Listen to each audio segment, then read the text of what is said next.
Yogi Surajnath, Guru Buddhanath Ji, with Gorakh Sabadi, the sayings of Gorakh Nath, Sabadi number 28.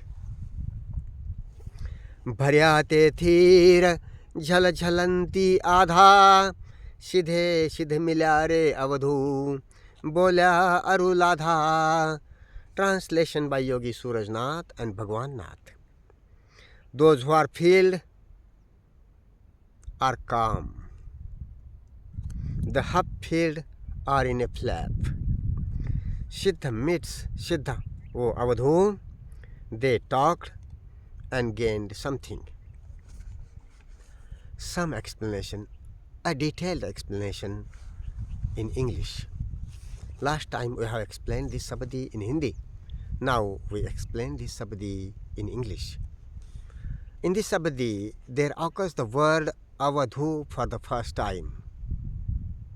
So we explain it. The word Avadhū is one of the three key words of the aphorism of Nath, Siddha, Yoga Panth of Gorakh Nath, Nath Panth, Siddha Panth, Yoga Panth or Yoga Panth. They are all the same, synonymous. They are alternative names, titles, names of this the Panth of the Gorakh Nath, the school of Gorakh Nath, that is Nath school, Siddha school, Yoga school. Nath, Siddha, Yoga school, one and the same thing. And Alakh Niranjan Avadhū is its core aphorism, complete philosophy. Transparent, acute and transparent philosophy, literally and essentially. So, it is not imaginary philosophy, it is grounded philosophy. So, right philosophy, spirituality, religious sense, like the sense of the Buddha. Shila Samadhi Panya, Attamag, Dvadash Nidhan, 12 diagnosis, eightfold way of Shila Samadhi Panya, etc. So we will see here in details, brief but complete and acute details, acutely, the phrase, the aphorism of Nath Siddha Yoga Panth school, Alakh Niranjan Avadhū. Alakh Niranjan Avadhū and Yoga Alakh Binan or Yoga Alakh Vigyan, that is Yoga is choiceless pure awareness, are basic core things of the Nath Siddha school. So about the word Avadhū, and then we will look into also Alakh and Niranjan as well. So the sense of Alakh Niranjan Avadhū is completely clear. Here the word occurs Avadhū, so we take it first. Avadhū, this word comes from two words, Ava plus Dhū. Ava literally means two things, avaśya, that is avashyak, essential, needed. And also the same word avaśya, it also literally means not in control, uncontrolled, that goes on its own. And both these meanings pertain in this word, the Avadhū. The next word is Dhū. So Dhū, Dhunan, Dhūta. It is cleansing. Dhū literally means cleansing, emptying of the mind. So avaśya, Avadhū, Ava plus Dhū, avaśya, that is necessary, that is needed. So the knowledge of farming, science, medicine, arts, that is mundane knowledge, languages, trading, administration, that is needed knowledge, essential knowledge. So avashyak knowledge, avaśya knowledge in the sense, avashyak. And that is not problem. It needs to be updated. It is not psychologically any problem. We need it, and it needs to be updated in the course of time, in its evolution, changes, developments. We we need to keep ourselves updated. Okay, no problem. The other knowledge is that is not in control, avaśya, not in control, unrestrained, and that is the knowledge that is also, we can see, of two kinds. One is fixed and another is just mind-made game, mind-made. The mind-made, not in control, in general, is that beliefs and traditions and ideas and ideologies, my religion, my ideas, my beliefs, my tradition, my culture, this me and mine and all this thing, and this becomes an egoistic, a very problematic thing. It is not needed. It is not mundane knowledge. It is problematic psychologically, and this could be understood by each and every open-minded person, and we can be free from it instantly, free from traditions, beliefs, ideas and ideologies, be they from the east or the west, Shaiva, Vaishnava, Hindu, Muslim, Vedantic, and Torah, Quranic, and whatnot, biblical, etc., etc. We can be free from that ideological knowledge instantly, so that we can have control, understand it, and get free from that. The other kind of knowledge, psychological knowledge, which is not in general in our control and hardly comes in our control, that needs inside diligent work and observation, and that is this psychological knowledge of this, the feeling of I-ness, the ego center, and its periphery of anger, fear, affection, compassion, positive, negative feelings, sensations, emotions, tensions, very many complex things that are boiling up every time, getting recorded within and coming up, boiling up every time. That is another kind of psychological knowledge, and that needs to be understood what it is, and that is what we are. The self is, the soul is. These feelings, sensations, thoughts are just shallow movement of the consciousness, of mind movement. It is just words and pictures. It is in a part of the brain, that sense organ of thinking. It's just a little thing, but it dominates on other sense organs and the body. So other sense organs and the body is non-thought. It works, functions, it's functioning, but it doesn't think. Thinking is a little part that depends on past known memory, and thinking is needed for daily life. Daily life is impossible without thinking, but that thinking can never come onto and live in the present. The rest of the senses and mind, body, works in the present. So it knows presence when it becomes awake towards itself, without ideas and beliefs, without if there is God or no God, if there is all permanence or no, all nonsense. We can see that everything is changing, so there is no permanent thing within, no permanent atma or soul or self, but it is all moving, changing, and so impermanent, uncertain. All that thing is. We need certainty in daily life, but deep down everything is interdependent in the causation, intricate causation, so cannot be fixed. What thought will come up in one's mind next moment or next minute or after 2 hours, no power of earth or heavens can predict it. Though they can make kundalini astrology, that nonsense science. It's not science, they call it science, all false things. So you can make calculations about, on the basis of the birth date and positions of this graha or stars, whatnot, this Venus and Mercury and this and that. So you can predict this on the basis of that astronomical calculations, the astrological predictions. Astronomy is science, all right, no, but astrology is just a false thing, because what thing will come up from within in your mind next moment or next minute or after 2 hours, it's nobody can predict it. And what you will react or response to that, whatever comes up, feeling, sensation, thoughts from within, it is also in your hand.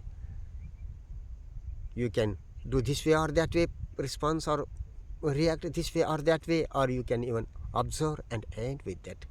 So this dhunan, avadhu, is this emptying, ending, this art of this understanding of how it becomes and how it gets emptied.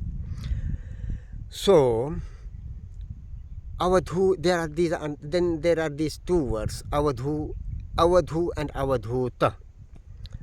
We will see this. Avadhu is, they are related but have different senses.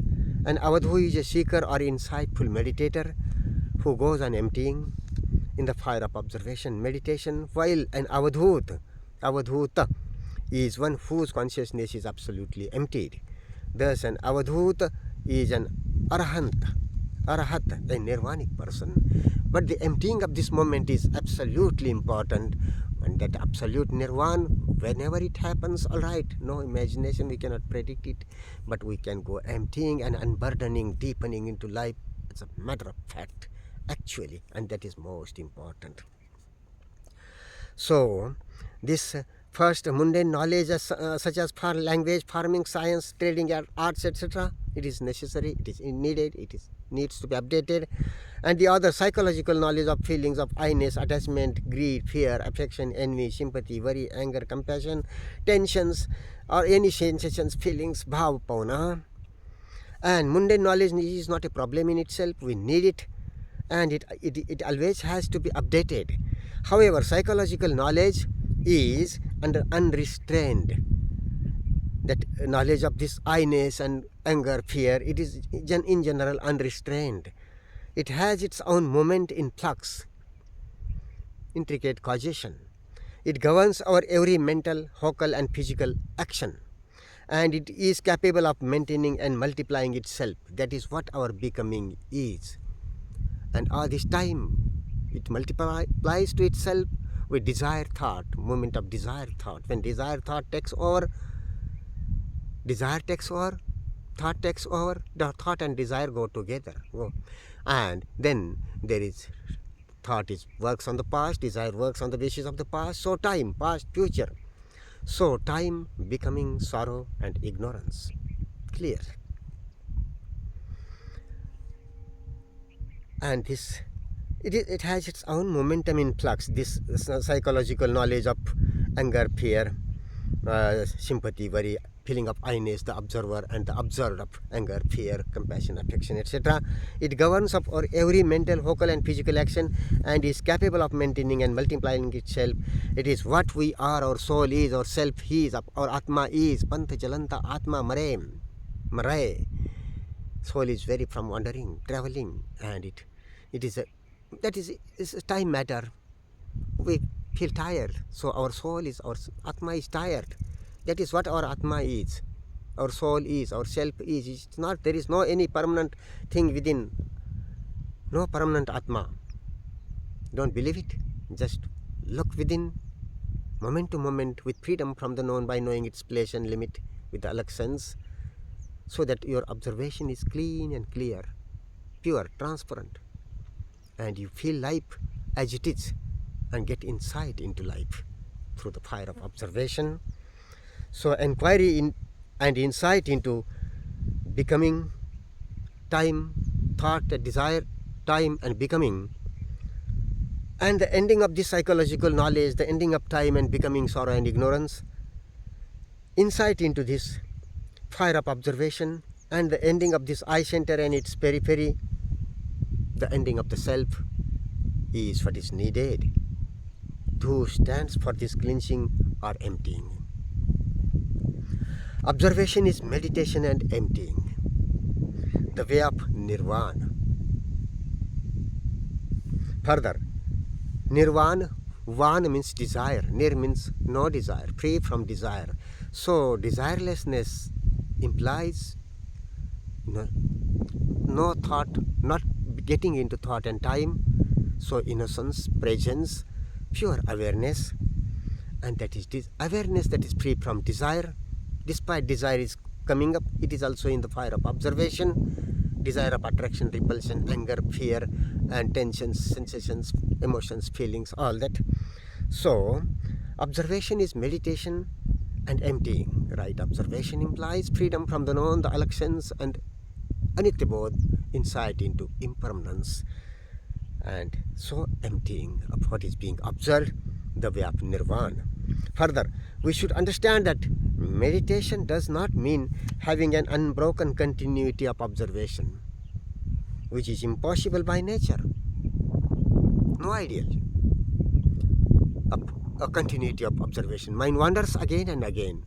And becoming aware of non-attention is itself attention, is to be coming to attention every time.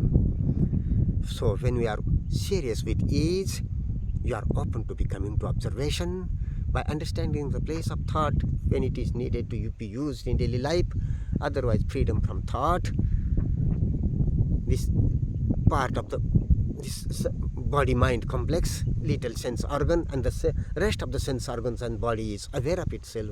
With skill and diligence, we can find skill, we can find diligence, we can be diligent, we can find skill, that we can be easy way observe ourselves, the stream of consciousness with breathing, with the sensation, ever vibrating sensation in the center of the upper lip, and this language of feelings universal. And that's all these feelings, sensation, tensions are associated, related with it. That is one movement.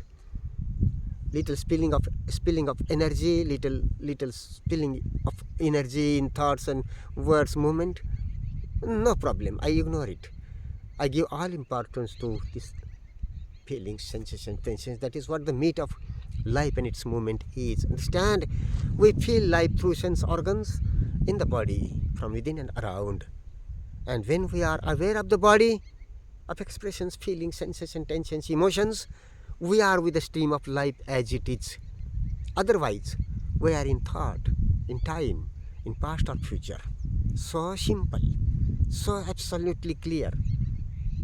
When thought is needed in daily life, use it. Otherwise, freedom from thought and to be coming to, despite chattering, coming to observation of within the self, the stream of sensations, feelings, tensions, emotions, and all that with skill and diligence. The language of feelings, universal language. All the senses are there in the face. So face is not a thing to be covered. It needs to be open as being the mirror of relationship.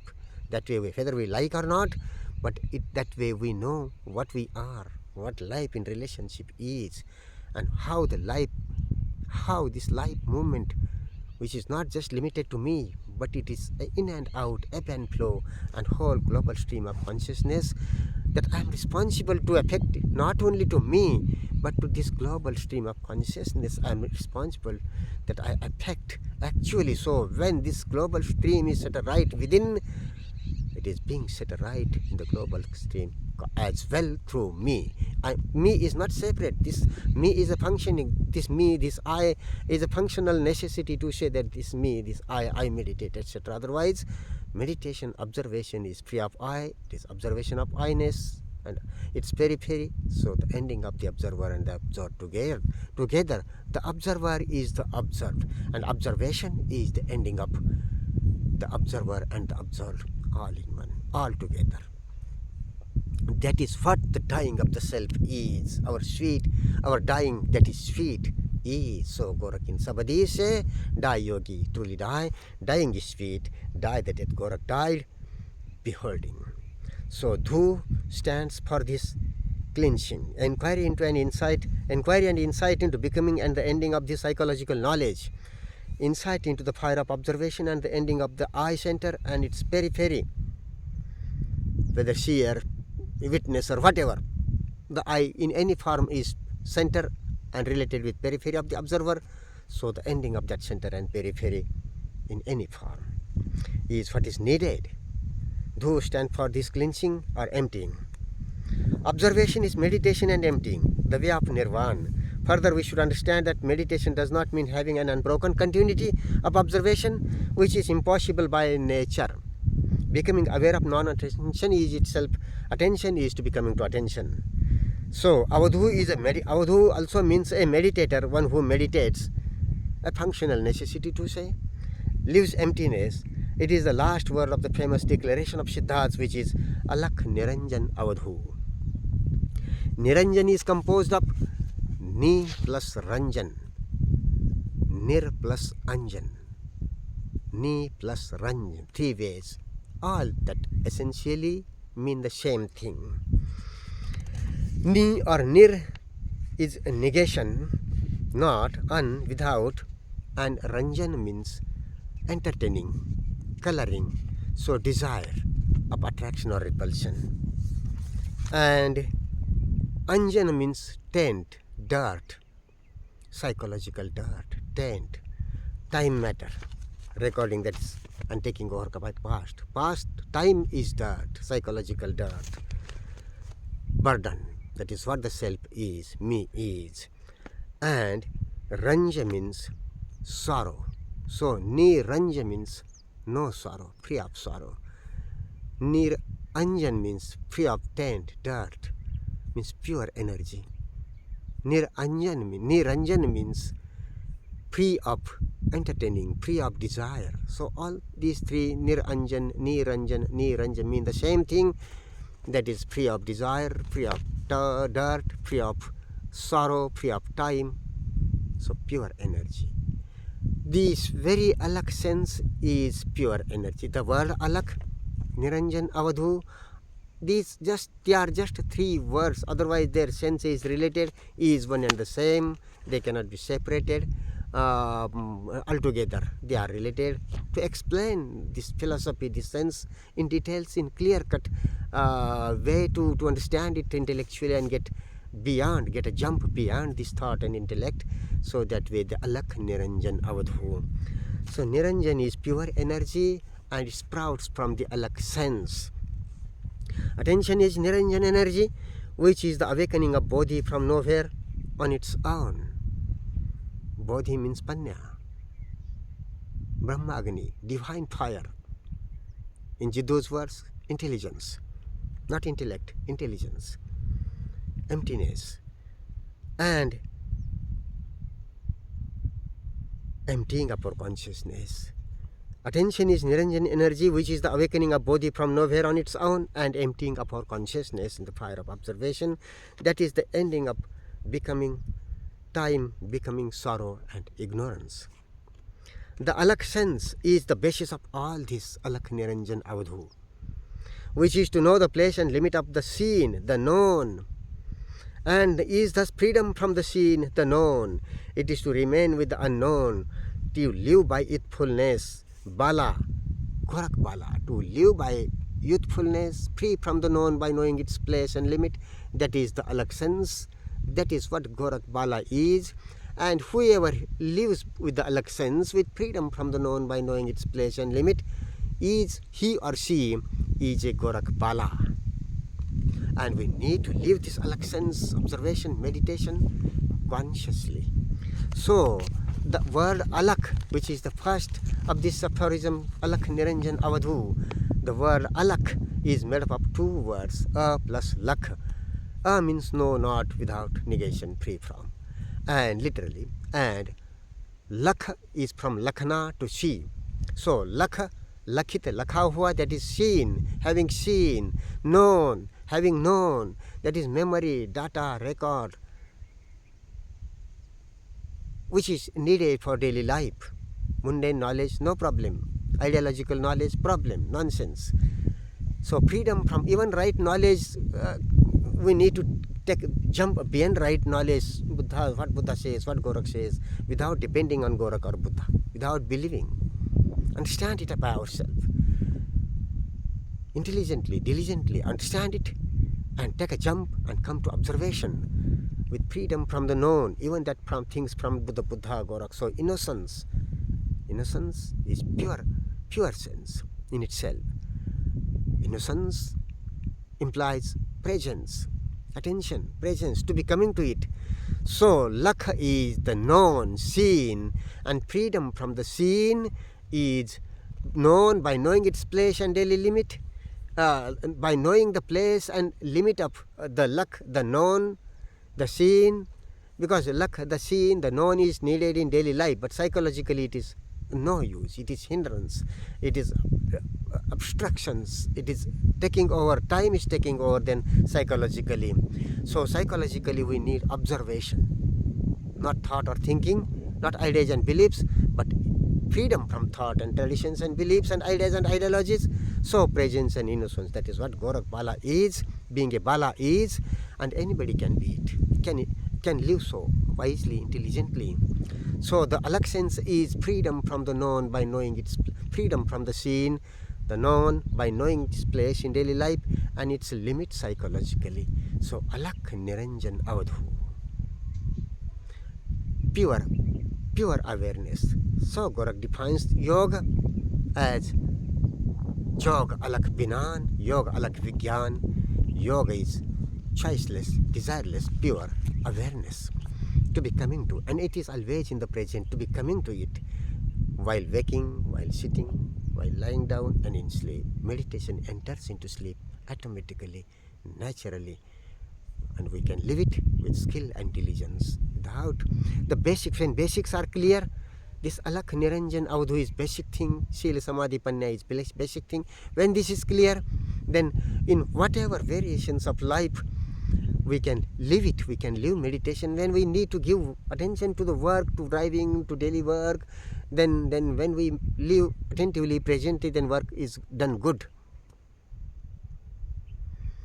Though serious meditation cannot be expected, because for serious meditation, the actual stream of the self, that is tensions, feelings, sensations, emotions, that needs to be in the fire of observation, that stream being aware of itself. So in that there is the awakening bodhi of bodhi, or intelligence, or emptiness, or this panya, or divine fire, or brahma agni, or that pure energy, free from ideas and beliefs of what is God and what is not God, and this there is God and no God, and Allah and Qayamat, last day and first day, and this avatar and Mashiach and Savior and Rasul, and this Nath and Hiranyagarbha and Adam and Human, all that thought created rubbish in the name of religion. No first and last, here and now. Otherwise this consciousness is from infinite past, and if it is not ended in the fire of observation now, if it goes in the becoming with thought and desire now, then it can go on infinitely, and we are not separate from this stream of global stream of life.